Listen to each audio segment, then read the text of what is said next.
मैं मोहन हूँ, 60 साल से ऊपर का एक आदमी।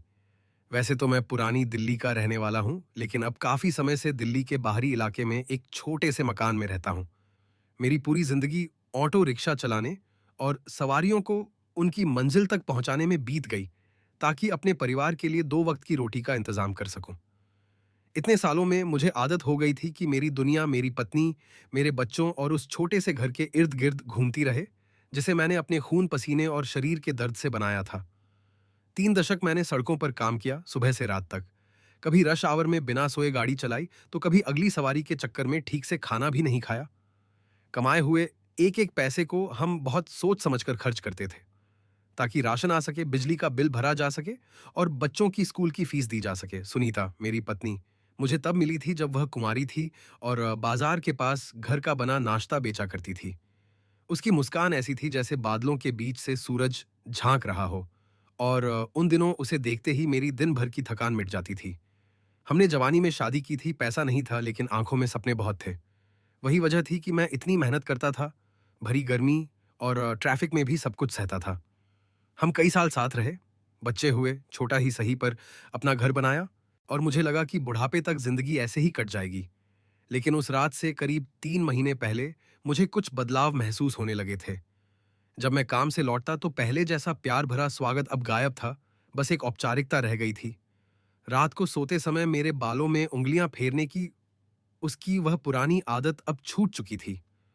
उसके हाथ में हर वक्त मोबाइल रहता। कभी कभी मैं देखता कि वह टाइप करते हुए मुस्कुरा रही है, लेकिन जैसे ही मैं देखता वह फोन छुपा लेती। मैंने खुद को समझाया कि शायद किसी सहेली से बात कर रही होगी, मोहल्ले की गपशप होगी, या शायद तनाव में होगी, क्योंकि जिंदगी आसान तो है नहीं। इसीलिए मैं चुप रहा, क्योंकि हमारी परवरिश में सिखाया गया है कि मर्द को सहना आना चाहिए, ताकि घर न टूटे। जिस दिन मैंने अपनी पत्नी से कहा कि मुझे एक बुकिंग के लिए 2 दिन के लिए जयपुर जाना है, मुझे अपने सीने पर एक भारी बोझ सा महसूस हो रहा था। कहने को तो वजह काम थी, लेकिन मेरे अंदर मुझे पता था कि यह सिर्फ एक बहाना है। एक पड़ोसी ने मुझे दबी जुबान में बताया था कि पिछले 1 हफ्ते से जब मैं घर पर नहीं होता तो एक अनजान गाड़ी हमारे घर के सामने आकर रुकती है।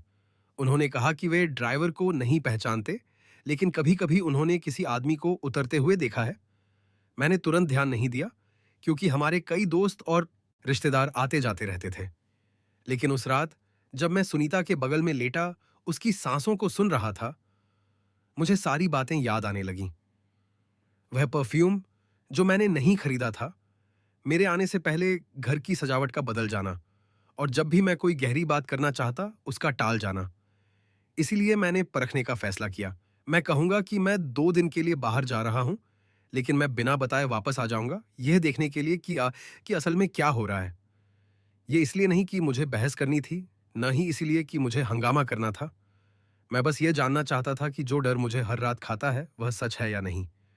मुझे अपनी आंखों से देखना था, ताकि मैं शक में पागल ना हो जाऊं। उस सुबह मैं जल्दी निकल गया, एक छोटा बैग और जैकेट लेकर, जैसे सचमुच सफर पर जा रहा हूं।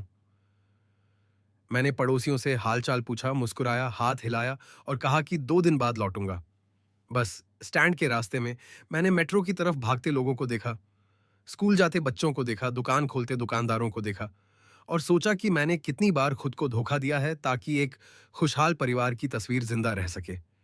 कितनी बार मैंने इशारों को नजरअंदाज किया, कितनी बार खुद से कहा कि मैं बस ज्यादा सोच रहा हूं, कि यह बदलाव सामान्य है। जयपुर की बस पकड़ने के बजाय मैं दूसरे चौराहे पर उतर गया, शहर में ही इधर-उधर घूमता रहा, एक छोटी सी दुकान पर चाय पी और वक्त गुजरने का इंतजार किया। मैं एक ऐसे कोने में बैठ गया जहां मुझे कोई जान पहचान वाला न देख सके, अपनी पुरानी घड़ी को घूरता रहा और रात होने का इंतजार किया। मेरे दिमाग में प्लान तैयार था। मैं घर से एक पथी के रूप में निकला था जो काम पर जा रहा है, लेकिन वापस एक ऐसे आदमी के रूप में आऊंगा जो सच जानना चाहता है। मैं जानता था कि यह दर्दनाक होगा, लेकिन शक के झूठ में जीने से ज्यादा दर्दनाक और कुछ नहीं। इंतजार करते हुए मुझे स्टैंड पर मिले वो साथी ड्राइवर याद आए, जो अपनी पत्नियों के किस्से सुनाते थे। एक ने बताया था कि उसने अपनी पत्नी को किसी और के साथ रंगे हाथों पकड़ा था। दूसरे ने बताया कि उसकी पत्नी प्रेमी के साथ भाग गई और बच्चों को छोड़ गई। तब मैं हंसा करता था, सोचता था कि मेरे साथ ऐसा कभी नहीं होगा, क्योंकि मैं सुनीता से प्यार करता था और मुझे लगता था कि वह भी मुझसे प्यार करती है। लेकिन आज मैं यहाँ बैठा हूँ, ये साबित करने के इंतजार में कि मेरा शक गलत है, या फिर उस सच को स्वीकार करने के लिए जिसे मैं देखना नहीं चाहता। कुछ घंटों तक मेरी पूरी जिंदगी मेरी आंखों के सामने घूम गई। मुझे हमारा पहला घर याद आया, पुरानी बस्ती में एक किराए का कमरा, बिना खिड़की वाला, लेकिन हंसी से भरा हुआ।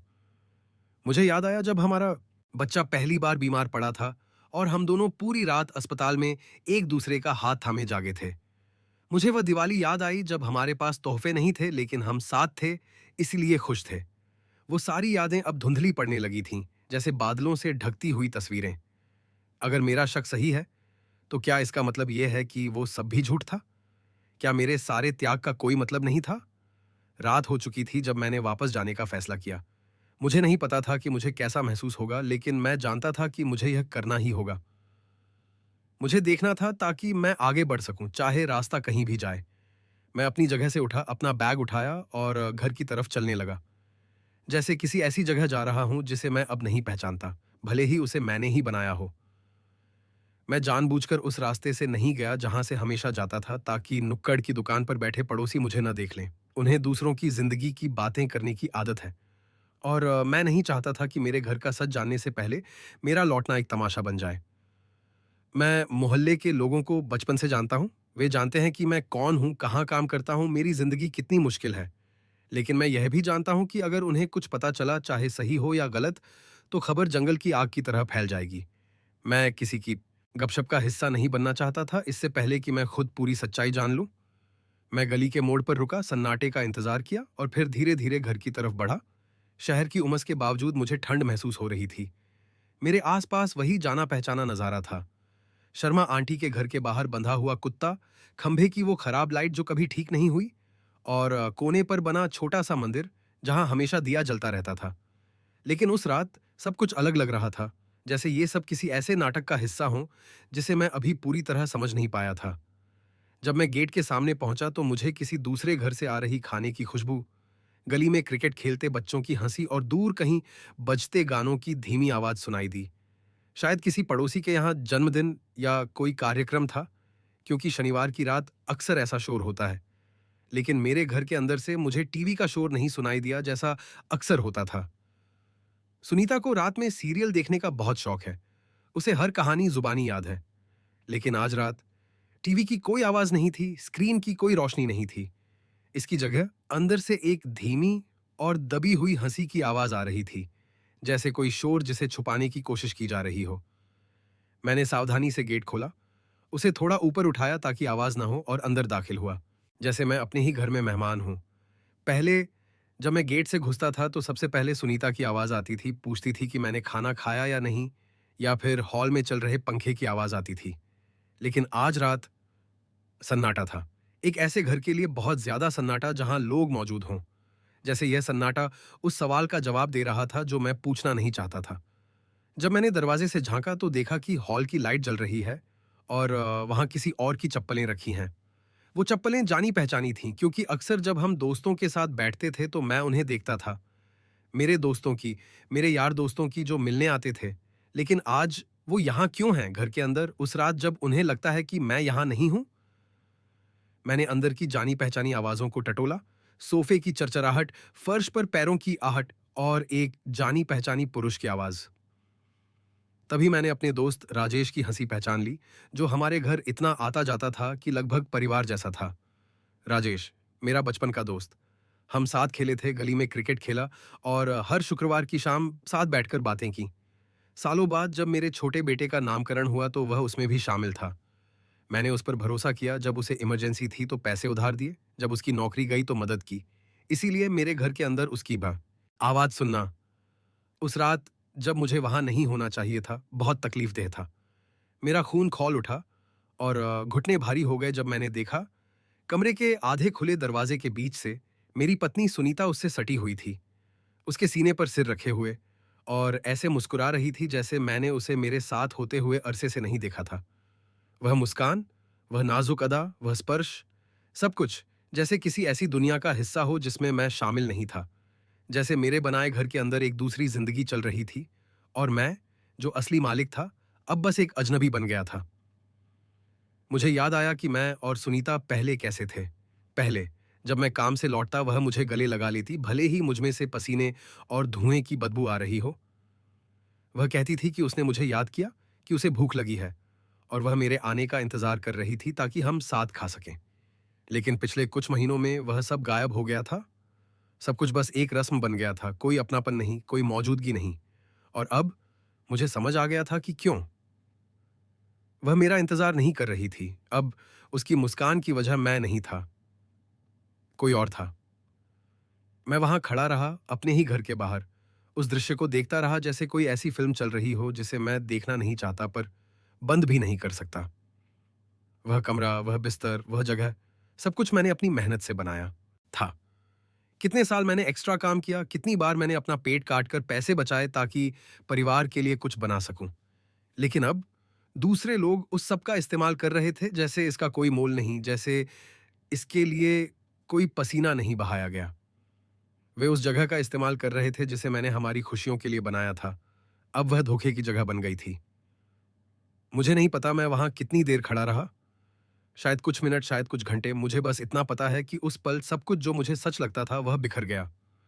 वह पत्नी जिससे मैं प्यार करता था, वह दोस्त जिस पर मुझे भरोसा था, वह घर जिसे मैंने बनाया था, सब कुछ बेमतलब हो गया।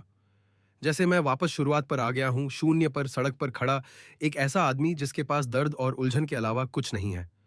मैंने सोचा कि अंदर घुस जाऊं, चिल्लाऊं, दरवाजा तोड़ दूं, दोनों को बाहर खींचूं और पूरे मोहल्ले को दिखाऊं कि उन्होंने क्या किया है। मैंने सोचा कि मारूं, बदला लूं, ऐसा तमाशा करूं कि वे कभी ना भूलें। लेकिन मैं अपनी जगह से नहीं हिला। मैंने एक शब्द नहीं कहा, जैसे मेरा पूरा शरीर सुन्न हो गया हो। जहां मैं बड़ा हुआ, वहां लोग कहते हैं कि असली मर्द वह है जो धोखा मिलने पर चिल्लाता है, मारता है या सड़क पर खून खराबा करता है। लेकिन मैं गुस्सा नहीं कर पाया, क्योंकि मैं जानता था कि दर्द की असली गहराई चीखने या खून बहाने में नहीं दिखती।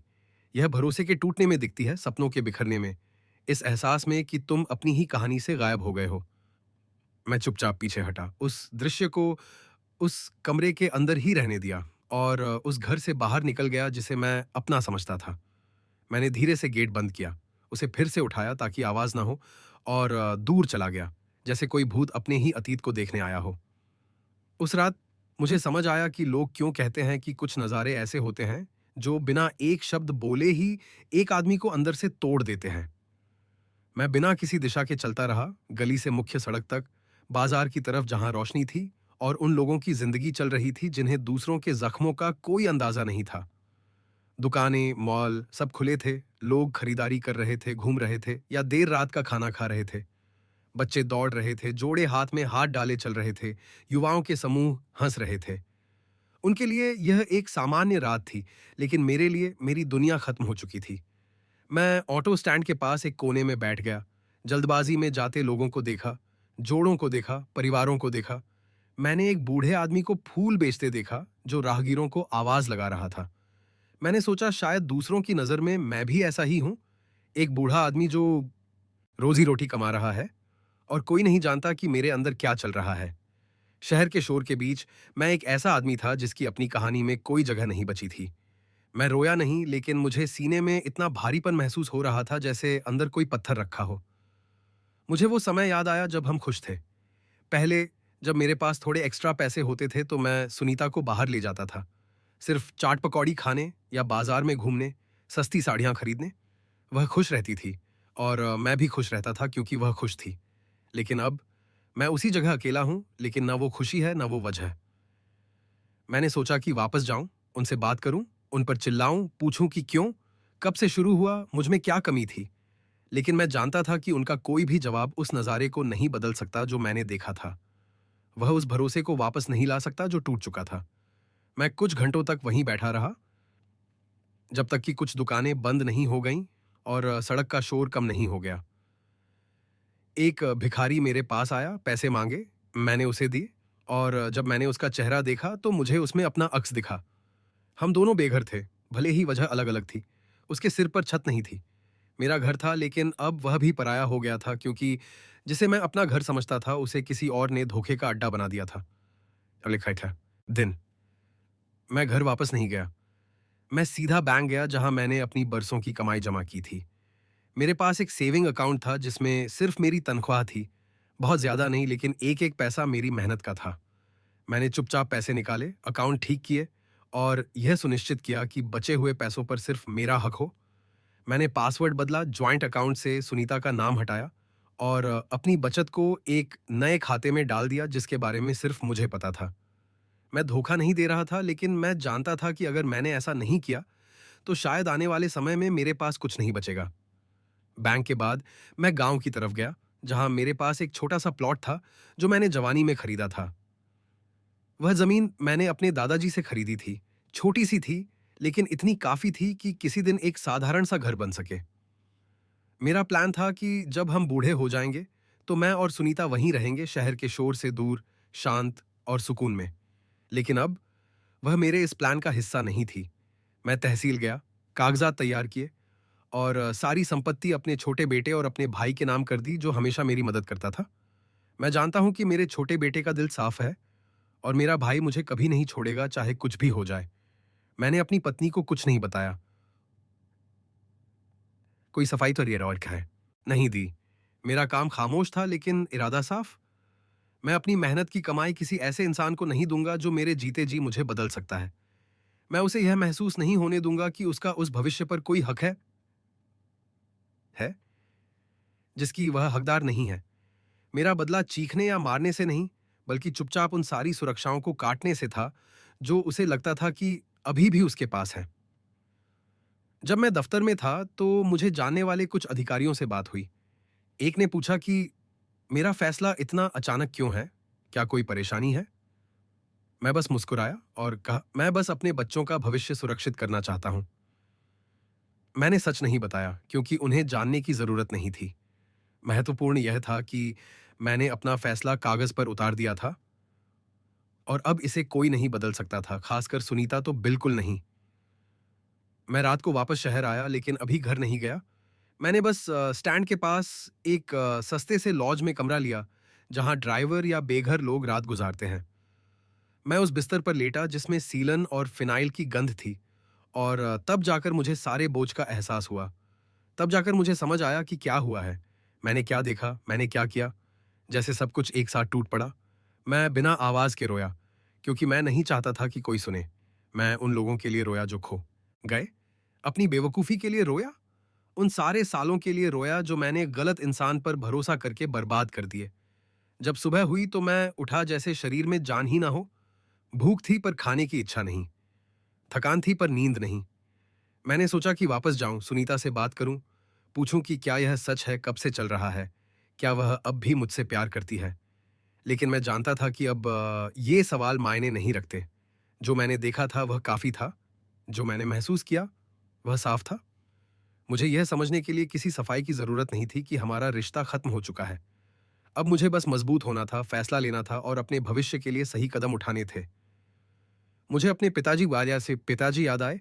वे मेरे बचपन में ही गुजर गए थे, लेकिन जाने से पहले उन्होंने मुझसे कहा था, मोहन, असली मर्द वह नहीं जो चिल्लाता है और मारता है। असली मर्द वह है जो जानता है कि कब खड़ा होना है, कब लड़ना है और कब उस स्थिति से निकल जाना है जहां अब गुजारा नहीं हो सकता। तब मुझे उनकी बात समझ नहीं आई थी, लेकिन आज उनकी आवाज मेरे दिमाग में गूंज रही थी, मुझे ताकत दे रही थी। मैं जानता था कि मुझे खड़ा होना होगा, फैसला लेना होगा, चाहे कितना भी दर्द हो, चाहे कितना भी मुश्किल हो। अगले कुछ दिनों तक मैं घर वापस गया जैसे मुझे कुछ पता ही ना हो। मैंने नाटक किया कि मैं सफर से थका हुआ हूं और काम के बारे में झूठी कहानियां सुनाई। मैंने कहा कि रास्ता खराब था, ट्रैफिक था, मैं थक गया हूं, बस आराम करना चाहता हूं। सुनीता बिल्कुल सामान्य लग रही थी, जैसे कुछ हुआ ही ना हो, जैसे कोई राज ना हो। उसने पूछा कि मैंने खाना खाया, क्या मैं ठीक हूं, क्या मुझे कुछ चाहिए। उसका हर सवाल मुझे चुभ रहा था, क्योंकि मैं जानता था कि यह सब झूठ है, लेकिन मैंने जाहिर नहीं होने दिया। मैं मुस्कुराया, सामान्य जवाब दिया और खाना खाया जैसे कुछ हुआ ही ना हो। उसकी हर मुस्कान और सवाल के साथ मुझे हमारे बीच की दूरी का एहसास हो रहा था, भले ही हम मेज पर साथ बैठे थे। मैंने उसका सामना नहीं किया, मैं उस पर चिल्लाया नहीं, मैंने उसे यह भी नहीं बताया कि मैंने सब देख लिया है। मैंने उसे उसके झूठ में जीने दिया, जबकि मैं चुपचाप अपने बदले की तैयारी कर रहा था। खून खराबे से नहीं, बल्कि उस सहारे को काट कर जिसे वह मेरा भविष्य समझकर पकड़े बैठी थी। कुछ महीने बीत गए और मैं ऐसे ही नाटक करता रहा। मोहल्ले में जिंदगी सामान्य थी। पड़ोसी त्योहारों की तैयारी कर रहे थे, रिक्शा वाले सवारी के लिए दौड़ रहे थे और दुकानों पर गपशप चल रही थी। कभी कभी मुझे दुकान पर शर्मा आंटी मिल जाती। पूछती कि मैं कैसा हूँ, क्या सब ठीक है, क्योंकि मैं कमज़ोर हो गया हूँ। मैं बस मुस्कुरा देता, कहता कि काम बहुत है, ड्राइवरी की थकान है। मैं उन्हें यह तो नहीं बता सकता था कि मैं कमज़ोर इसलिए हो रहा हूँ क्योंकि मुझे ठीक से नींद नहीं आती, कि हर रात मैं जागता रहता हूँ, उस नज़ारे के बारे में सोचता हूँ। ये सोचता हूँ कि मैं अपने भविष्य का सामना कैसे करूँगा। लेकिन हमारे घर के अंदर पैसे का बहाव धीरे-धीरे बदल रहा था। मैंने जानबूझकर पैसे देना कम कर दिया। अब मैं उसे अपना एटीएम या कागज़ात नहीं देता था। पहले घर का सारा पैसा सुनीता के हाथ में होता था। मैं अपनी कमाई उसे दे देता था और वही बजट बनाती थी, वही सामान खरीदती थी। लेकिन उस रात के बाद से मैंने सिस्टम बदल दिया। जब कुछ देना होता मैं खुद जाता, मैं खुद पैसे रखता और मैं ही फैसला करता। मैंने अपने लिए एक सस्ता प्रीपेड फ़ोन खरीदा, अपने सारे ज़रूरी नंबर उसमें डाल लिए और यह पक्का किया कि उसका पासवर्ड सिर्फ़ मुझे पता हो। मैं उसके हाव-भाव में बेचैनी देख सकता था, लेकिन उसने सीधे तौर पर नहीं पूछा। शायद वह भी उस सच्चाई को कुरेदने से डर रही थी जिससे वह भाग रही थी। कभी-कभी वह दबी आवाज़ में पूछती, "क्या बात है? इस महीने पैसे कम लग रहे हैं?" मैं बस कह देता, "यार, ये सवारी कम है, सड़क पर मंदी है, नए ऑटो बहुत आ गए हैं।" ये पूरी तरह झूठ भी नहीं था और पूरा सच भी नहीं। सच ये था कि मैं पैसे दूसरी जगह जमा कर रहा था, उस बैंक में जिसके बारे में उसे नहीं पता था, उस खाते में जो सिर्फ मेरा बोलारिए था। मुझे अपना भविष्य सुरक्षित करना था क्योंकि मैं जानता था कि वह दिन आएगा जब मुझे जाना होगा और मैं खाली हाथ नहीं जाना चाहता था, जैसे कि मैं ही बेकार हूँ। मैंने यह भी देखा कि घर का माहौल बदल रहा है। सुनीता अब अक्सर बाहर जाने लगी थी, कहती थी कि सहेली के यहाँ जा रही है या बाजार जा रही है। लेकिन मैं जानता था कि यह सब सच नहीं है। कभी-कभी वह घर आती तो उसमें से किसी और जगह की महक आती। ऐसा परफ्यूम जो हम घर में इस्तेमाल नहीं करते, उसकी आंखों में एक चमक होती जो किसी और दुनिया की थी। मैंने उन पलों को भी नज़रअंदाज नहीं किया जब उसका फ़ोन बजता और वह तुरंत उसे छुपा लेती या फिर उठकर बाहर बात करने चली जाती। दूसरों के लिए यह सामान्य हो सकता है, लेकिन मेरे लिए यह हर हरकत सीने पर वार जैसी थी। एक रात मैंने उसे बिस्तर के किनारे बैठकर फ़ोन पर टाइप करते हुए मुस्कुराते देखा जबकि मैं सोने का नाटक कर रहा था। मैंने स्क्रीन की रोशनी में उसकी मुस्कान देखी, फ़ोन पकड़ने का तरीका देखा जैसे वह उस इंसान को छू रही हो जिससे वह बात कर रही है। मेरा मन किया कि उठूं, फ़ोन छीन लूं, मैसेज पढ़ूं, उस पर चिल्लाऊं, पूछूं कि वह किससे बात कर रही है। लेकिन मैं नहीं हिला। मैंने चुप रहना चुना क्योंकि मैं जानता था कि उस गुस्से से कोई हल नहीं निकलेगा। मुझे योजना की ज़रूरत थी, जज़्बात की नहीं। मुझे अपने क्वालिटी है। पुराने दोस्तों की सलाह याद आई, वे साथी ड्राइवर जो ऐसे हालात से गुजरे थे। एक ने कहा था, मोहन, जब पता चल जाए कि धोखा मिल रहा है तो तुरंत निकल जाओ। देर मत करो, वरना दर्द बढ़ता जाएगा। दूसरे ने कहा था, तुरंत मत जाओ। पहले पक्का करो कि तुम सुरक्षित हो, पैसे साथ हों, कोई ठिकाना हो, क्योंकि अगर बिना प्लान के निकले तो नुकसान तुम्हारा ही होगा। मैंने सोचा कि कौन सही है और मुझे समझ आया कि दोनों सही हैं, लेकिन अलग-अलग तरीके से। हाँ, मुझे जाना होगा, लेकिन मुझे अपनी सुरक्षा भी पक्की करनी होगी। मुझे समझदार बनना होगा, सिर्फ भावुक नहीं। इसीलिए अगले कुछ हफ्तों में मैं और भी सतर्क हो गया। मैंने सभी जरूरी दस्तावेजों की कॉपी बनाई, घर के कागज, रसीदें, बचत के कागज। मैं उन्हें अपने भाई के पास ले गया, उसे संभालने के लिए दे दिया। मैंने उसे पूरी कहानी बताई, मैंने कुछ नहीं छुपाया। वह अकेला इंसान था जिस पर मुझे भरोसा था, क्योंकि मैं जानता था कि वह मुझे नहीं छोड़ेगा। मेरी कहानी सुनकर वह रो पड़ा। उसे सुनीता और राजेश पर बहुत गुस्सा आया। वह तुम्हारे साथ ऐसा कैसे कर सकती है? कैसी औरत है वह? उसने कहा।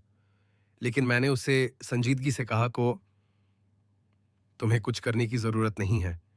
मुझे बस तुम्हारी मदद चाहिए इन कागजों को सुरक्षित रखने में और जब समय आए तो मेरा साथ देने में।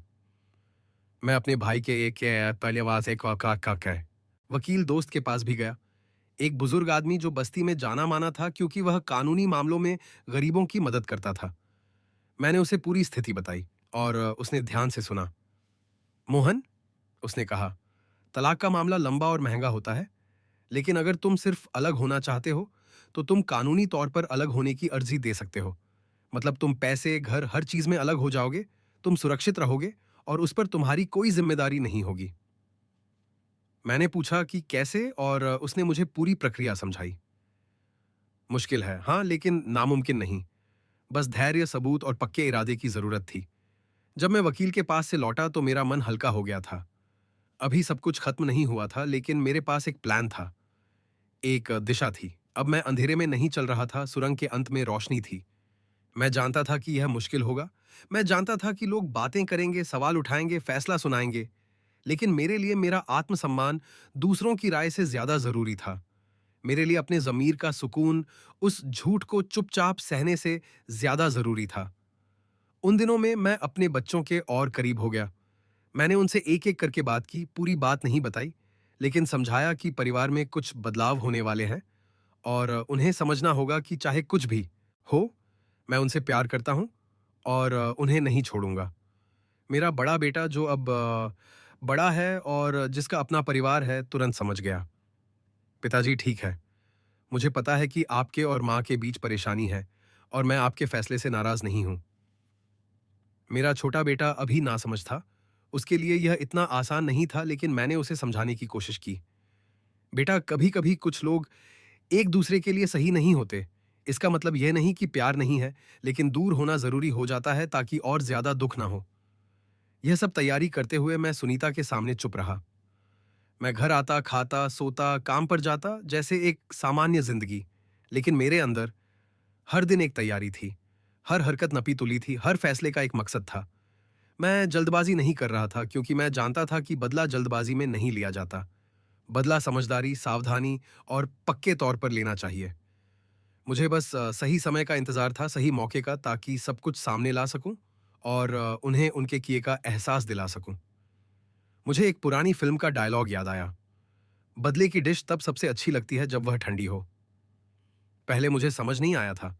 मुझे लगता था कि बदला गर्म, तेज और जज्बात से भरा होना चाहिए। लेकिन अब मुझे समझ आ गया था, असली बदला वह है जो शांत, योजनाबद्ध और पक्का हो। ऐसा कि जब आए तो तुम बच ना सको, भाग ना सको और तुम्हारे पास अपने किए को भुगतने के अलावा कोई चारा ना हो। और मैं जानता था कि वह दिन आएगा। आज नहीं, लेकिन जल्द ही। मैं उसे हवा में, हो रहे बदलावों में और अपने उठाए कदमों में महसूस कर सकता था। वह दिन आएगा जब उनका सारा छुपाया हुआ सच रोशनी में आएगा। और मैं, वह आदमी जिसे वे कमजोर और चुप समझते थे, उनके झूठ की दुनिया के गिरने की वजह बनूंगा। एक रविवार की दोपहर आई जब घर मेहमानों से भरा हुआ था। सुनीता का प्लान था कि उसके भतीजे का जन्मदिन मनाया जाए, जो गांव से आया था। बस एक छोटी सी दावत, कुछ दोस्त, रिश्तेदार, आदमियों के लिए थोड़ा पीना पिलाना, औरतों के लिए गाना बजाना। हमारे मोहल्ले में यह आम बात थी, इसलिए मैंने मना नहीं किया। मैं मान गया, भले ही इस महफिल को होने देने के पीछे मेरी एक गहरी वजह थी। वहाँ उसके कुछ रिश्तेदार थे, हमारे कुछ साझा दोस्त और मेरा दोस्त राजेश भी, जो घर में ऐसे घूम रहा था जैसे अब भी परिवार का हिस्सा हो, जैसे उसने कोई पाप ना किया हो। मैंने उसे अंदर आते देखा, बर्फ और कोल्ड ड्रिंक्स लेकर। मेरी तरफ ऐसे मुस्कुराया जैसे अब भी दोस्त हो, जैसे कुछ हुआ ही ना हो। और भाई, क्या हाल है? बड़े दिन हो गए साथ बैठे नहीं, उसने कहा और मेरा कंधा थपथपाया। मैंने खुद को रोका कि उसे वहीं मुक्का ना मार दूं। मैं पलटकर मुस्कुराया, बस जरा सा, और सिर हिलाया। हाँ यार, बस काम में फंसा था। अंदर ही अंदर मैं सोच रहा था कि वह कैसे मेरे सामने खड़ा हो सकता है, मुझसे बात कर सकता है, जैसे उसने मेरे भरोसे का खून न किया हो। लेकिन मैंने उसे करने दिया। मुझे शांत रहना था, क्योंकि मैं जानता था कि मेरा समय आएगा। जब लोग हॉल में अंताक्षरी खेल रहे थे और मजाक कर रहे थे, मैं एक कोने में चुपचाप बैठा था, हर मुस्कान, हर हरकत को देख रहा था। मैंने सुनीता को देखा, खुशी खुशी खाना परोस रही थी, अपनी सहेलियों के साथ हंस रही थी, जैसे एक आदर्श पत्नी, एक आदर्श मेजबान। मैंने राजेश को भी देखा, दूसरे आदमियों से बात करते हुए, पीते हुए, मजाक करते हुए, जैसे वह बस एक आम मेहमान हो। वे नाटक करने में कितने माहिर थे, झूठ बोलने में कितने माहिर। लेकिन मैं जानता था कि उन मुस्कानों के पीछे एक राज है, एक ऐसा रिश्ता जो होना ही नहीं चाहिए था। मुझे वो सारे पल याद आए जब मैं काम से थका हारा, धुएं में सना हुआ घर लौटता था, सिर्फ पैसे लाने के लिए। मुझे वो रातें याद आईं जब मैं सो नहीं पाया, क्योंकि एक्स्ट्रा कमाई के लिए ओवरटाइम कर रहा था। मुझे याद आया कि मैंने शरीर का कितना दर्द सहा, भूख को नजरअंदाज किया, गर्मी और ट्रैफिक झेला, सब इस परिवार के लिए। और आज मैं यहां हूं, उन सबको देख रहा हूं जैसे उस सब का कोई मोल ही ना हो, जैसे मेरा हर त्याग बस एक मजाक बन गया हो, उनकी अपनी का खुशियों के पीछे का शोर बनकर रह गया हो। उसी दिन मैंने उस सच को सामने लाने का फैसला किया जिसे मैं अपने दिमाग में कब से पाल रहा था। चीख कर नहीं, बल्कि शांति से, लेकिन पूरी मजबूती के साथ। मैंने सही समय का इंतजार किया, वो पल जब बहुत सारे लोग हों, बहुत सारे सुनने वाले हों। मैं अपनी जगह से उठा, हॉल के बीच में गया और हंसती हुई सुनीता से कहा कि जरा संगीत बंद कर दे। वह हैरान हुई, बाकी लोग भी हैरान हुए। क्यों, क्या हुआ? उसने पूछा, थोड़ा हंसते हुए। मैं बस कुछ कहना चाहता हूं, मैंने शांति से कहा। मुझे आप सबको कुछ जरूरी बताना है। पूरा कमरा शांत हो गया। सबकी नजरें मुझ पर थीं। मैंने सुनीता के चेहरे पर चिंता और राजेश के चेहरे पर घबराहट देखी, लेकिन मैं बोलता गया। मैं जानता हूं कि यह एक साधारण पार्टी है और माफ करना अगर मैं मजा खराब कर रहा हूं, लेकिन मुझे यह कहना ही होगा क्योंकि मैंने इसे बहुत समय से दबा रखा है और अब मैं और झूठ नहीं जीना चाहता। मैंने कहानी सुनाना शुरू किया, बहुत विस्तार से नहीं, लेकिन इतना कि सब समझ जाएं। मैंने उस रात के बारे में बताया जब मैं काम के बहाने निकला था, वह रात जब मैं अचानक वापस आया और वह रात जब मैंने अपने ही घर में वह देखा जो मुझे नहीं देखना चाहिए था। मैंने उस नज़ारे का सटीक वर्णन नहीं किया, बारीकियां नहीं बताईं, लेकिन इतना कहना काफी था कि मेरे घर के अंदर विश्वासघात हुआ है। मैंने लोगों के चेहरों पर झटका, चिंता और धीरे धीरे समझ आते देखा। कुछ औरतें फुसफुसाने लगीं, कुछ आदमी राजेश को घूरने लगे। सुनीता का चेहरा पीला पड़ गया, हाथ कांप रहे थे, जैसे कुछ बोलना चाहती हो पर शब्द न निकल रहे हों। राजेश खड़ा हो गया जैसे भागना चाहता हो, लेकिन शायद शर्म या लोगों के डर से वहीं रुक गया। मुझे बहुत पहले से पता था, मैंने अपनी बात जारी रखी। मैं अंधा नहीं हूं, मैं बेवकूफ नहीं हूं। मैंने देखा, मैंने महसूस किया और मैंने बस सही समय का इंतजार किया आप सबको यह बताने के लिए। आप लोग हमारी जिंदगी के गवाह हैं, आप हमें रोज देखते हैं, इसीलिए आपको जानना जरूरी है कि जो तस्वीर आप देखते हैं, एक खुशहाल जोड़ा, एक आदर्श परिवार, वह एक बहुत बड़ा झूठ है। मैंने अपने पीछे फुसफुसाहट सुनी। क्या यह सच है, सुनीता, राजेश? मैंने निराशा और झटके की आवाजें सुनी, लेकिन मैं रुका नहीं। मैंने यह भी बताया कि मैंने कागजात ठीक कर लिए हैं, कि अब घर उसके भरोसे नहीं रहेगा, कि बचत हटा ली गई है और मैं उससे अलग हो रहा हूं, उस तरीके से जो उसके पाप के बोझ को कानून और कागज पर दर्ज कर दे। यह इसीलिए नहीं कि मैं कोई दर्दनाक बदला लेना चाहता हूं, मैंने कहा। यह इसीलिए है क्योंकि मुझे अपनी सुरक्षा करनी है, अपने भविष्य की और अपने बचे हुए आत्मसम्मान की। मैंने उसके और मेरे दोस्त के चेहरे पर वह झटका, डर और शर्म देखी, जैसे उनकी वह दुनिया अचानक चकनाचूर हो गई हो जिसे वे अपनी मुट्ठी में समझते थे। सुनीता अब रो रही थी, सबके सामने गिड़गिड़ा रही थी। मोहन, प्लीज हम अकेले में बात करते हैं, यहां नहीं, सबके सामने नहीं। लेकिन मैंने सिर हिला दिया। अब नहीं। मैंने बहुत समय तक इसे अकेले में सहा है। मैंने अकेले ही इस दर्द को पिया है, बिना किसी को बताए। लेकिन आज उन्हें जानना होगा क्योंकि ये वो लोग हैं जिन्हें मैं अपना समझता था। लेकिन सच तो यह है कि आप में से बहुतों को शायद पता था, लेकिन आप चुप रहे। फिर से सन्नाटा छा गया। मैं जानता था कि वहां कुछ लोग थे जिन्हें पता था, जिन्होंने कुछ सुना था, कुछ देखा था, लेकिन चुप रहे क्योंकि वे दखल नहीं देना चाहते थे या चुगलखोर नहीं बनना चाहते थे। लेकिन उनकी चुप्पी भी समस्या का हिस्सा थी, क्योंकि उनकी चुप्पी ने झूठ को चलने दिया, मेरी जिंदगी को बर्बाद होने दिया। मैं जानता हूं आपके मन में बहुत सवाल हैं, मैंने कहा। अभी क्यों? यहां क्यों? आप सबके सामने क्यों? मैंने गहरी सांस ली। क्योंकि मैं इस सच का हकदार हूं। क्योंकि मैं अब और नाटक न करने का हकदार हूं। क्योंकि मैं उन्हें वह शर्म महसूस कराने का हकदार हूं जो मैं इतने दिनों से अपने सीने में अकेले, बिना किसी को बताए झेल रहा हूं। उसके बाद मैंने और कुछ नहीं कहा। मैं घर से बाहर निकल गया, दूर चलता गया, जबकि मेरे पीछे आवाजें आ रही थीं, कुछ चिल्लाने की, कुछ रोने की, कुछ लड़ने की। लेकिन मैंने पीछे मुड़कर नहीं देखा। मेरा काम हो गया था। जो मुझे कहना था मैंने कह दिया था। मैंने वह राज खोल दिया था जो मुझे अंदर से खा रहा था। और बहुत समय बाद पहली बार मेरा सीने से बोझ उतर गया। भले ही मैं जानता था कि आने वाले दिन और भी उलझन भरे होंगे। मैं पास के मंदिर की तरफ चला, पीछे बैठा और उन आंसुओं को बहने दिया जिन्हें मैंने इतने दिनों से रोक रखा था। मैं चुपचाप रोया। अब दर्द की वजह से नहीं, बल्कि इस राहत की वजह से कि आखिरकार नाटक खत्म हुआ, छुपना खत्म हुआ। मैं जानता था कि बहुत कुछ बदल जाएगा। मैं जानता था कि यह आसान नहीं होगा। लेकिन मैं यह भी जानता था कि मैंने सही किया। दूसरों के लिए नहीं, अपने लिए। कुछ हफ्तों बाद मैं उस घर से हमेशा के लिए निकल गया, बिना पीछे मुड़े।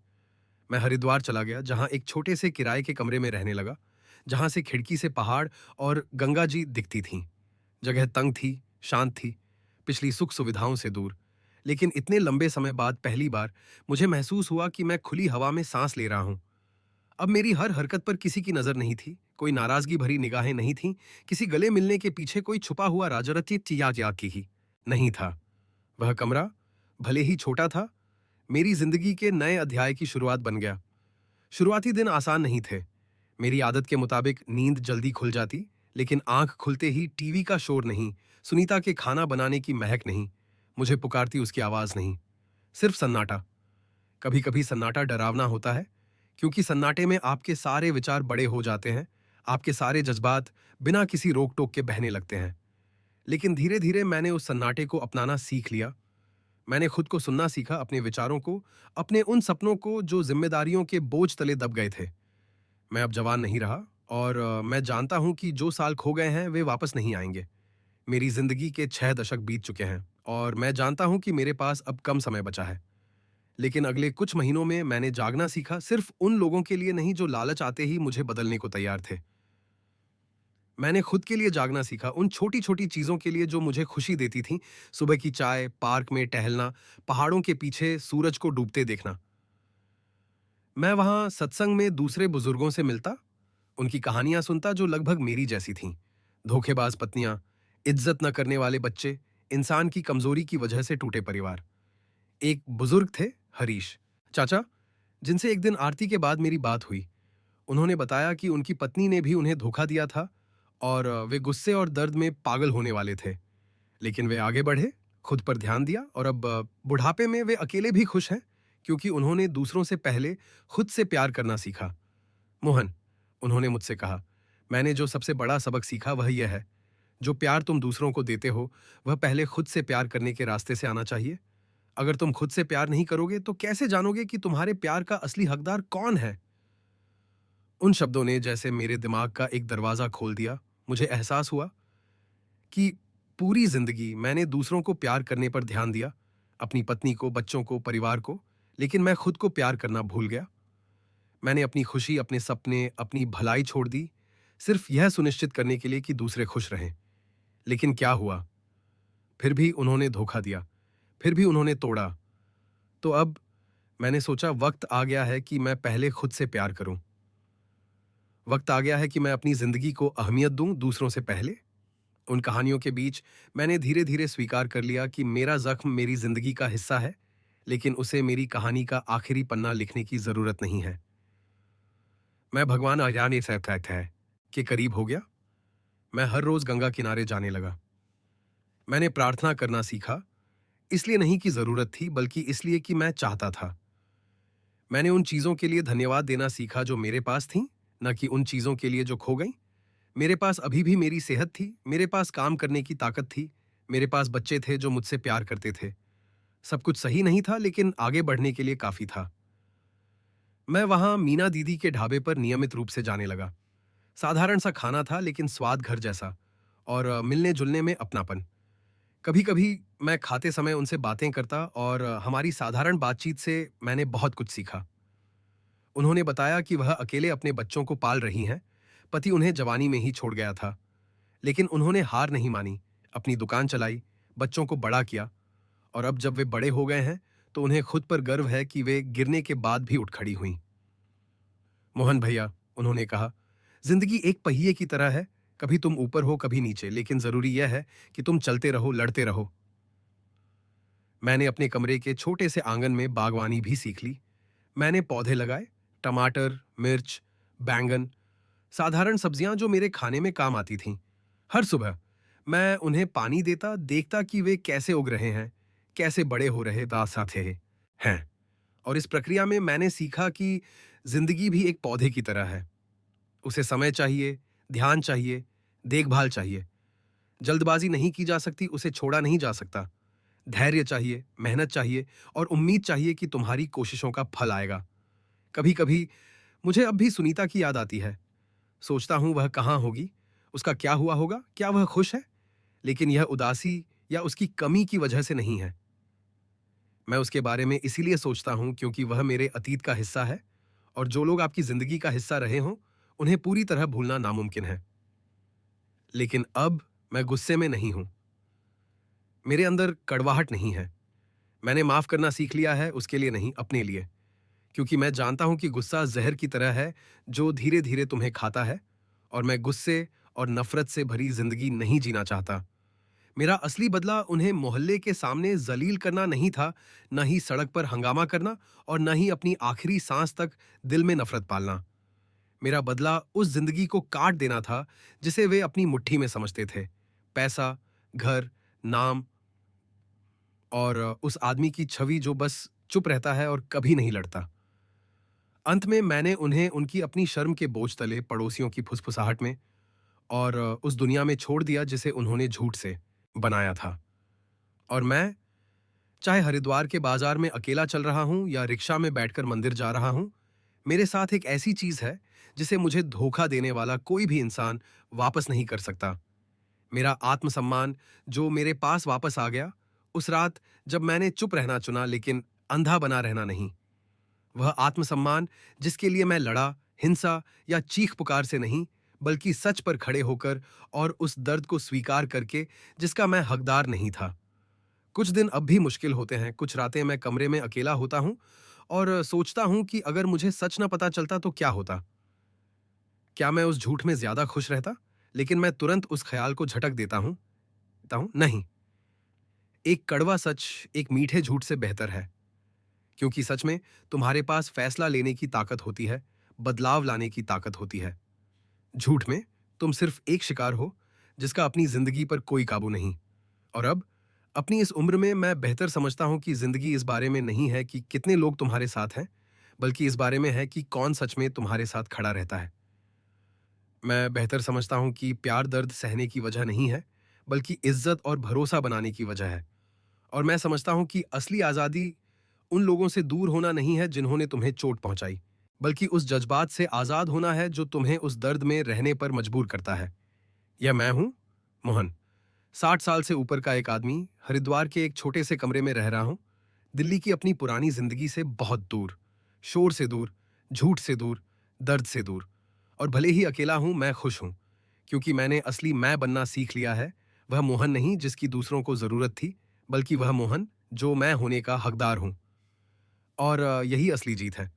उन लोगों को शर्मिंदा करना नहीं जिन्होंने धोखा दिया, बल्कि दूसरों की गलतियों के बीच अपनी शांति पा लेना। यही असली आजादी है।